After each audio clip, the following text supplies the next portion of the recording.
The Florida Maquis word of the day is semantics, brought to you by the federal government.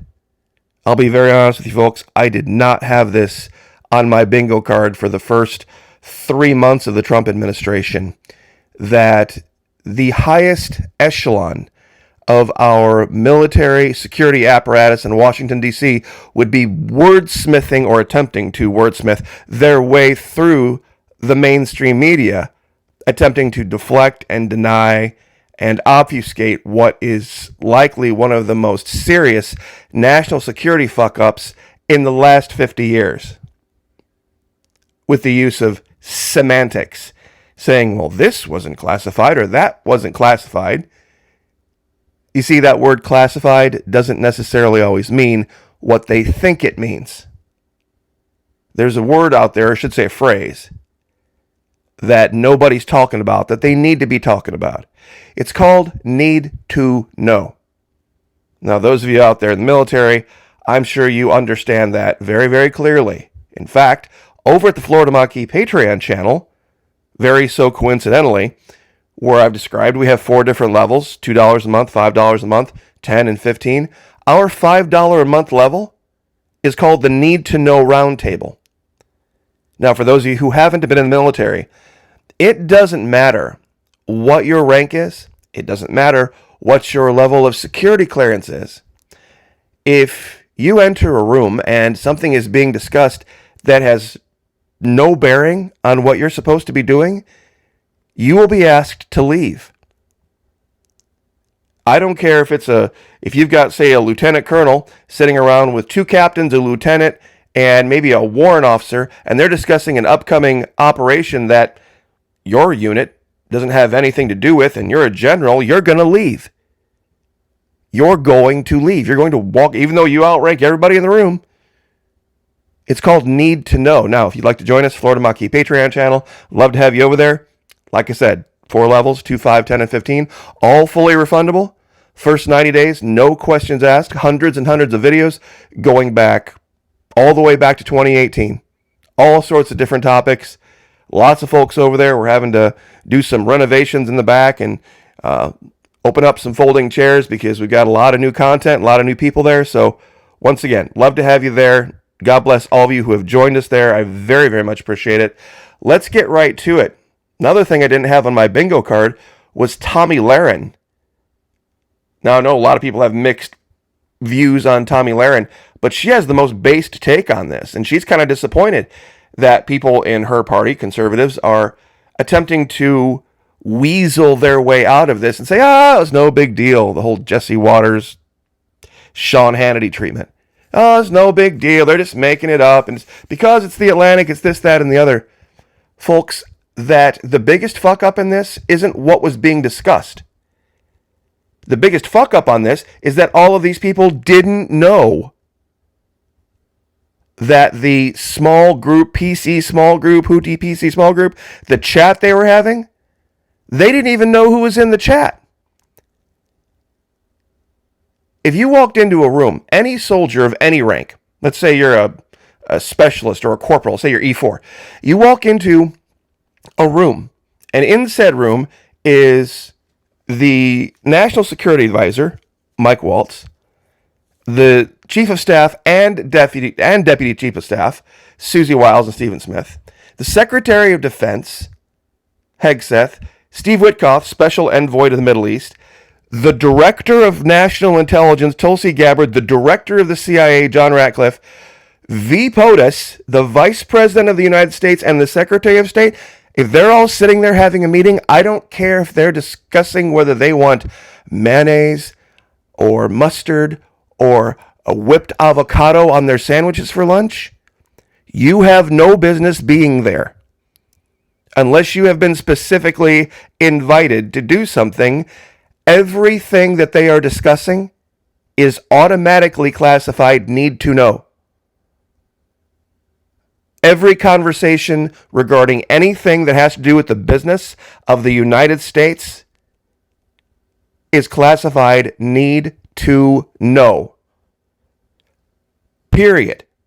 It doesn't have to have a stamp on it. It literally is classified as it comes out of their mouth. People were talking about this way back with Hillary's emails and discussions that were being had, that they went onto this app and did this. And here's a screenshot, by the way. I'm going to read this for you. 5 minutes and 20 seconds in. You tell me whether you think, let's say this was Hillary that did it. Let's say it was Hillary and Joe Biden instead of Trump's people. Team update, time now.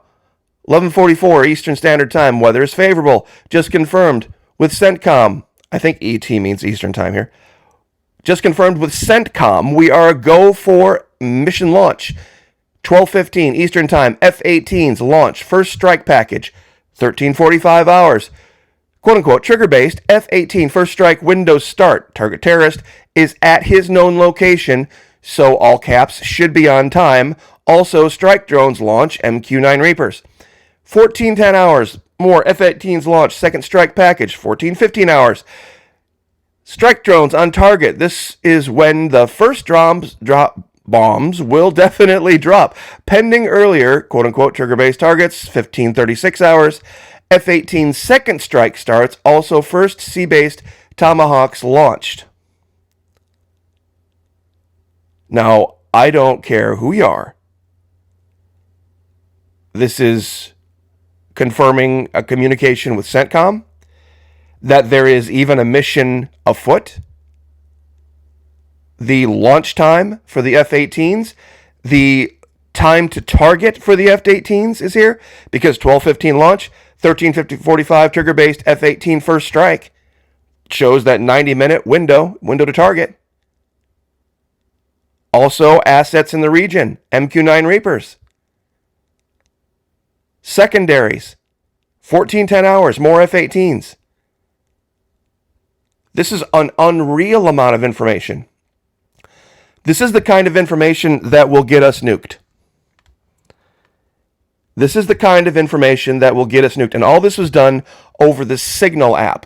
And those of you who think that that's not a big deal, I want to read something for you about this, because it's important. With end-to-end encrypted apps, information might not include detailed message content. However, service providers could potentially reveal who the users were and details about who was speaking to whom and the size of the messages being shared. The analysis of this kind of metadata was essential to the military intelligence work done at Bletchley Park during World War II. Even before the analysts there had managed to figure out a way to decrypt the German messages at scale, so-called traffic analysis was a specialty of Hut 6 at Bletchley Park during the early years of the war and was used to develop intelligence on enemy movements. This is the problem. And the reality of it is this. With the advent of AI, I guarantee this could be decrypted. They have things that they don't let the world know they have. A message like this could have cost many pilots' lives. The members of the Houthi PC small group, every word out of their mouth. And if it was not that important of information, why were they using an encrypted app? Why was it called the Houthi PC small group? Why wasn't it invite only? Why not just have the chat openly on Facebook? If it wasn't classified, as they're trying to say, then why the need for all this? And two of the people were overseas, meaning that the communications were running through servers controlled by foreign governments. Steve Witkoff was in Moscow. Tulsi Gabbard was in a number of different countries when all of this was happening.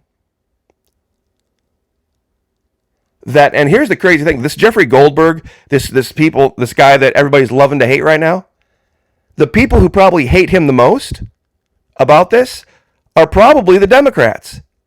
Why? Why would the Democrats hate them? Because he didn't hold on to this till the midterms.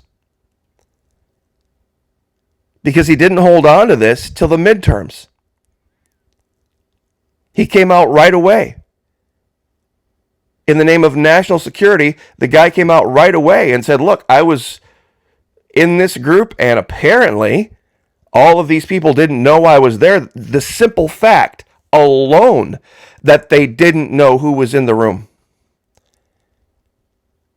is the violation. That's the problem. If you knew who was preparing, if you were nefarious, if you were somebody out there who wanted to do harm to the United States, and you simply knew who was supplying the food for a lunch, who was eating what, or, maybe the president likes, they were all having fish, but he wanted chicken that day. Something weird like that. That would be a problem, wouldn't it? It'd be a major problem, right? So, how do you ensure secure communication in the military? I'm sure I'm going to have a lot of military guys down in the comment section, and they're going to confirm this for you. Unfortunately, they're going to confirm this for you. Had this been just a group of officers, lieutenants, and captains, they would, every single one of them, be in handcuffs and behind bars right now. If this had been a sergeant major and a bunch of E6s and E5s and they were having this conversation prior to the event, they would all be in handcuffs. Summarily, dishonorably discharged from the military. And more than likely having their entire personal lives turned upside down to find out why they were discussing this, who they had had contact with, who those people had had contact with. But because it's these people, they get to go on the news shows. So, the word of the day is semantics. Just because something doesn't have stamped on it at the moment on a piece of paper, the word classified, doesn't mean it isn't classified information. Literally, as it came out of their mouths, it was need to know only. Need to know. Love to have you, Florida Monkey Patreon channel. Need to know roundtable, $5 a month. If you sign up for a year, you get a discount. You get a yearly discount if you sign up for the whole year. A lot of folks are doing that, saving themselves some money. God bless. Pray for each other. Pray for me. I'll pray for you. Lift each other up. Like, share, subscribe. See you guys next time.